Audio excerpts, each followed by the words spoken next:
Hey everyone. I first wanted to say Merry Christmas and Happy New Year's. I hope you all had a fantastic one.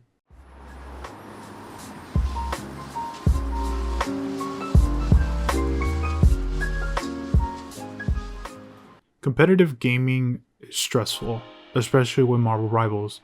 It is a game that is easy to grasp, but to climb in the ranks is a different story. I managed to get to Grandmaster 3, and I have been joking with my friends that I would get there since I don't really see myself doing it, but did it somehow. I still live by this quote every day, even if I'm not exactly going pro, but it says, "Challenges are what make life interesting, and overcoming them is what makes life meaningful." Said by Joshua J. Marine. While it might be dramatic to say this quote for a video game to climb ranks when it's just a number to a leaderboard, that won't achieve much in life unless you decide and try to go full-time pro in a competitive esports. It's still a quote I follow by on everything, even for something like ranked mode. I'm a competitive person at heart, even when it comes to school and the career that I studied in. That's why it's important to do any activities that you like to do to keep your spirits up. Even when you fail, you still want to keep going because it's a goal that you're trying to achieve through the thick and thin that is ranked. That's why I'm making this video, to guide you all in 5 important tips on how to climb in rank with an understanding of the game for the upcoming of Season 1. Let's get to it. Number 5, expanding your main role. This game has 3 main roles that everybody knows about. Vanguards, which is essentially your tanks, strategists, they are your healers, and duelists, that are the DPS. While having a main is good and makes you understand your character on a deeper level, it's still important to see other characters that could potentially change things up in your matches, especially for players who don't play many other roles and characters that might not suit them for the match. This will be good depending on situations, like, for an example, if you're a Doctor Strange main but they took that role from you and seem to have an understanding of that character, it's also best to pick other characters just in case that situation ever comes up. A couple of characters in your arsenal will go a very long way to climbing in the ranks, trust me. Note on ranks for Diamond and up, ban picks will be essential to know on who exactly needs to be banned, and knowing other characters that make interesting comps will go even more beyond of climbing the ranks. Number 4, understanding the maps of Marvel Rivals. This game has a variety of maps that are unique compared to other competitive shooters that could change the pace as time goes on during these maps, and spots to understand where good positioning is. You have good changes like environmental destruction, stage hazards, flanking routes, and healing packs that are positioned in these maps.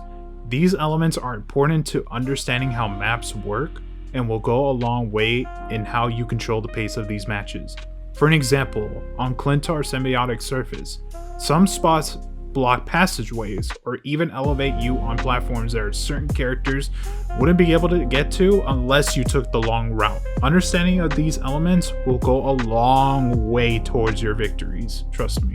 Number 3, understanding a character's kit and how to abuse it. For this, I'm more talking about the tech that is involved around characters or even team power-ups. For an example, Spider-Man has animation cancels to do better combos for quicker damage. The trio team-up power-up for Hulk, Doctor Strange, and Iron Man with the Gamma power-up, which is probably the best trio power-up in the game, or just the best power-up in the game so far, and even stacking Cloak and Dagger's ultimate ability on top of each other for better invulnerability. While I can't go in depth on these mechanics, understanding the game in depth more with these characters gives you a better perspective on how they play out in the game at higher elos, which actually connects to the next topic. Number 2, understanding comps and who to go for. There are a couple of characters who are too good in this game.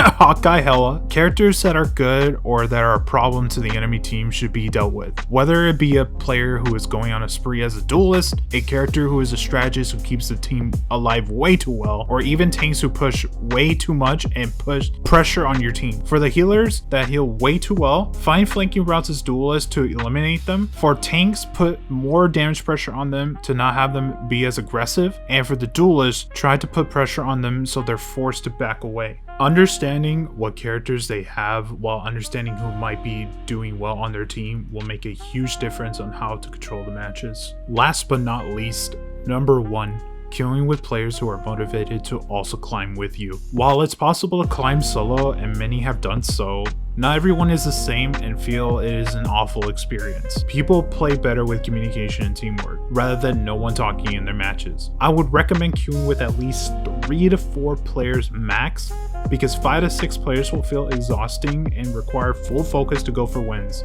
since you will also be going up against full stacked parties who will be hard communicating as well. 3 to 4 players is a great number to queue with, because the number of players that queue together will be different every time, but for sure not full stacks. With me, I was learning I just do better with people that I can communicate with and have the courage to talk to with other random teammates. Though not every person you meet will be an angel or down to earth person, but that's just expected in competitive video games, sadly. That is pretty much for my advice on how to climb ranks in general, no matter what rank you are.